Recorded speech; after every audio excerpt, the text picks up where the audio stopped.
маленькие даже не умеют говорить. Все равно мать понимает свое дитя и дает то, что нужно.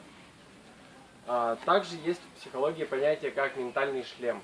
То есть, когда двое человек прожили вместе и дай мне, она уже говорит, посади же, там, куркуму, не знаю, какую-нибудь специю. То есть уже могут договаривать друг за другом фразы, могут понимать друг друга без слов.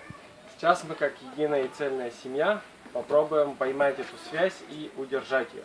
Раз, два, три. Один раз показываем, потом. Двое остались. Раз, два, три. Так. Мальчики, давайте еще раз. Раз, два, три. И да, давайте поаплодируем. Давай, Миша. А вы еще говорили, что нужно сейчас показать камень. Ну, это можно не обязательно камень, можно бумагу, можно ножницы.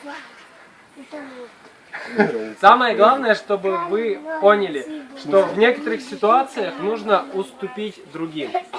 Если бы кто-нибудь один хотел я ножницы, все показывают камень, он бы ножницы, да ножницы, то это была бы агрессия. Это было бы некомфортно. А тут кто-то поменял, подстроились подо всех и все победили.